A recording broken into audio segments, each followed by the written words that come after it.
তো মোহনবাগানের কাছে ম্যাচ জেতা কিন্তু একটা চ্যালেঞ্জ। হ্যাঁ, চ্যালেঞ্জ কেন বলছি, কলকাতা ডার্বির আগে অন্যতম গুরুত্বপূর্ণ এবং অন্যতম কঠিনতম ম্যাচ কিন্তু মোহনবাগান কালকে এফসি গোয়ার বিরুদ্ধে ফেস করতে চলেছে। মোহনবাগান যেন তেন প্রকারে কিন্তু চাইবে এই ম্যাচটাকে জিততে, তার কারণ মোহনবাগান যদি এই ম্যাচটা হারে বা কোনো রকমের ড্র করে তাহলে কিন্তু একটা বাড়তি অ্যাডভান্টেজ মোহনবাগান ইস্ট বেঙ্গলকে পাইয়ে দেবে। কিভাবে পাইয়ে দেবে? হ্যাঁ, অবশ্যই সেটা নিয়ে তো কথা বলবোই। তার পাশাপাশি কিন্তু আগামীকালের মোহনবাগান ভার্সেস এফসি গোয়ার ম্যাচটা নিয়েও তো কথা বলবো।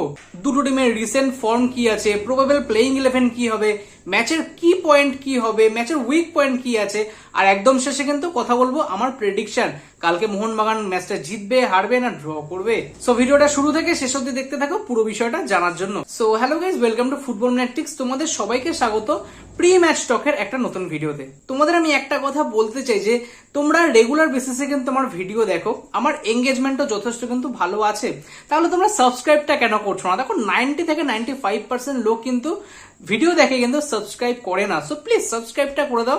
রেগুলার বেসিসে যখন ভিডিও দেখছো, আমার কথাগুলো নিশ্চয়ই ভালো লাগে বলেই দেখছো, তার জন্য প্লিজ একটুখানি সাবস্ক্রাইবটা করে দিও আর একটুখানি লাইক করে দিও। লাইক করলে কি আমি মোটিভেট হই তোমাদের জন্য আরো ভালো ভালো কন্টেন্ট রেগুলার নিয়ে আসার জন্য। তাহলে চলো বেশি কথা না বাড়িয়ে শুরু করি আমাদের মূল টপিক। প্রথমে যেটা কথা বলবো সেটা হচ্ছে মোহনবাগানের কাছে এতটা ইম্পর্টেন্ট কেন এই এফসি গোয়ার ম্যাচটা, খুব ভালো করে কিন্তু বোঝার চেষ্টা করবে। তোমরা যদি পয়েন্টস টেবিলটা কেউ একটু লক্ষ্য করো তাহলে কিন্তু দেখতে পাবে যে 10 ম্যাচে 21 পয়েন্ট নিয়ে ইস্ট বেঙ্গল কিন্তু এই মুহূর্তে টপে রয়েছে। মোহনবাগান 9 ম্যাচ খেলে 20 পয়েন্টে কিন্তু এই মুহূর্তে লিগ টেবিলে থার্ড পজিশনে রয়েছে। সো ইস্ট বেঙ্গলের কাছে একটা অ্যাডভান্টেজ রয়েছে, ইস্ট বেঙ্গল কিন্তু 1 পয়েন্ট মোহনবাগানের থেকে এগিয়ে আছে। কিন্তু মোহনবাগান যদি কালকের ম্যাচটা জেতে তাহলে কিন্তু মোহনবাগান 2 পয়েন্ট এগিয়ে যাবে ইস্ট বেঙ্গলের থেকে, বা কোথাও যদি ড্র করে বা হেরে যায় তাহলে কিন্তু ইস্ট বেঙ্গলের সাথে সমান সমান ম্যাচ খেলে মোহনবাগান কোথাও ইস্ট বেঙ্গলের সমান সমান পয়েন্টে থাকবে, না হলে কিন্তু ওই 20 পয়েন্টেই থেকে যাবে। তাহলে বুঝতে পারছো মোহনবাগানের কাছে কালকের ম্যাচটা কতটা মাহাত্ম বেশি। যদি কালকের ম্যাচে অঘটন কিছু ঘটে যায়, মানে মোহনবাগান যদি ড্র করে, মোহনবাগান যদি হারে, তাহলে কিন্তু একটা বাড়তি অ্যাডভান্টেজ ইস্ট বেঙ্গল অবশ্যই পেয়ে যাবে পয়েন্টের নিরিখে। ইস্ট বেঙ্গল যেরকম 10 ম্যাচ খেলে 21 পয়েন্টে থাকবে, মোহনবাগানও কিন্তু 10 ম্যাচ খেলে তত পয়েন্টেই থাকবে বা 1 পয়েন্ট পিছিয়ে থাকবে। কিন্তু মোহনবাগান যদি কালকের ম্যাচটা জেতে তাহলে ডার্বি ম্যাচটাতে কিন্তু একটা অ্যাডভান্টেজ পজিশনে কিন্তু মোহনবাগান থাকবে, তার কারণ মোহনবাগানের কাছে 2 পয়েন্টের অ্যাডভান্টেজ কিন্তু তখন থাকবে। মোহনবাগান যদি ম্যাচটা ড্র করে তাও কিন্তু সমস্যার মুখে পড়তে হবে না।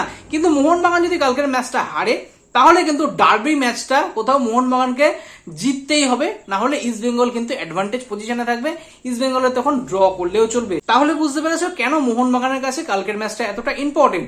ইস্ট বেঙ্গলের যে ইম্পর্টেন্ট ম্যাচটা ছিল, ইস্ট বেঙ্গল কিন্তু সেই ইম্পর্টেন্ট ম্যাচ থেকে 3 পয়েন্ট নিয়ে বেরিয়ে গেছে। তাহলে এবার হচ্ছে মোহনবাগানের পালা, মোহনবাগান এফসি গোয়ার বিরুদ্ধে কি করে সেই ম্যাচের রেজাল্টই কথা বলবে যে ডার্বি ম্যাচটাতে অ্যাডভান্টেজ পজিশনে কে থাকবে, ইস্ট বেঙ্গল নাকি মোহনবাগান। মাঝখানে যদি কোনো অঘটন না ঘটে তো, আই রিপিট, মাঝখানে যদি কোনো রকম অঘটন না ঘটে তো, মানে অন্য কোনো টিমের কাছে যদি এই দুটো টিমই না হারে তো। তো এবার কথা বলবো যে দুটো টিমের রিসেন্ট ফর্ম কি আছে। প্রথমে কথা বলে নি এফসি গোয়ার। এফসি গোয়ার লাস্ট 5টা ম্যাচে কিন্তু যদি দেখো তাহলে 2টো ম্যাচ কিন্তু হেরেছে, 1 বেঙ্গালুরুর কাছে, 2 কিন্তু জামশেদপুরের কাছে। আর যে 3টে ম্যাচ জিতেছে তার মধ্যে একটা কিন্তু হচ্ছে ওড়িশা এফসি, আর একটা নর্থ ইস্ট ইউনাইটেড, আর একটা কোথাও মুম্বাই সিটি এফসির এগেনস্টে। তাহলে এফসি গোয়া কিন্তু জামশেদপুর আর বেঙ্গালুরুর এগেনস্টে কিন্তু ম্যাচ হেরেছে। তাহলে বোঝাই যায় যে সেরকম একটা ফর্মে নেই। কোথাও সুপার কাপ জেতার পরে এই টিমটার ফর্ম যেরকম দিনে দিনে ডিগ্রেড হতে থাকলো, তাহলে এই মুহূর্তে বোঝা যাচ্ছে যে রিসেন্ট ফর্ম এফসি গোয়ার কি রয়েছে। অপরদিকে যদি মোহনবাগানের কথা বলি তাহলে মোহনবাগান কিন্তু তাদের লাস্ট 2টো ম্যাচ জিতে এসছে, জেতাটাও কিন্তু কন্ট্রোভার্সিয়াল যেটা, এক হচ্ছে নর্থ ইস্টের এগেনস্টে আর হচ্ছে পাঞ্জাবের এগেনস্টে। তাহলে এই 2টো ম্যাচ কিন্তু কন্ট্রোভার্সিয়াল ভাবে জিতে এসছে। তার আগে কিন্তু মোহনবাগান ম্যাচ ড্র করেছে, ম্যাচ হেরেছে। সো মোহনবাগানেরও যদি রিসেন্ট ফর্ম দেখা যায় অতটাও ভালো কিন্তু নয়। কিন্তু মোহনবাগানের কাছে যা স্ট্রেংথ রয়েছে, মোহনবাগানের কাছে যা প্লেয়ার রয়েছে, বা অ্যাটলিস্ট এটা বলা ভালো যে গোয়ার থেকে মোহনবাগানের ফর্ম কিন্তু অনেকটাই ভালো রয়েছে। সো যদি প্লেইং 11-এর কথা বলা যায় তাহলে কিন্তু ডিফেন্সে অবশ্যই কিন্তু সুভাশিস বোস, টম অলরেড, মেহতাব সিং আর কিন্তু অভিষেক টিচ্ছেন সিং, এরাই 4 জন কিন্তু থাকবে।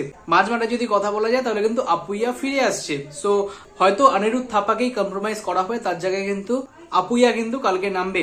লিস্টন কোলাসো, সাহাল আব্দুল সামাদ আর হচ্ছে মনভীর সিং হয়তো কালকে দেখতে পাওয়া যেতে পারে। আর আপফ্রন্টে জেমি ম্যাকলারেন আর জেসেন কামিংস যেরকম আগের ম্যাচে মোটামুটি খেলেছিল, হয়তো মোস্ট প্রবাবলি এরকমই টিম হয়তো সাজাতে চলেছে, বা যদি এক্সট্রা অর্ডিনারি কিছু করতে চায় কোচ সার্জিও লোবেরা তাহলে কিন্তু করতে পারে, কারণ তার কাছে অপশনস কিন্তু যথেষ্ট ভালো ভালো রয়েছে। মোহনবাগানের কাছে উইক পয়েন্ট কিন্তু হচ্ছে তার ডিফেন্সটা। এই মুহূর্তে কিন্তু ডিফেন্স যথেষ্ট নড়বড়ে মনে হচ্ছে, কারণ নর্থ ইস্টের এগেনস্টে একদম জলে ভরা মাঠে আগের ম্যাচেও কিন্তু দেখা গেছিল যে কোথাও একদম গোল লাইন ক্লিয়ারেন্স করে কিন্তু বলটা আটকে ছিল, না হলে কিন্তু বলটা গলে যাচ্ছিল। সো খুব ভালোভাবে কিন্তু ডিফেন্সটাকে কিন্তু মজবুত করতে হবে কালকের দিনে মোহনবাগানকে।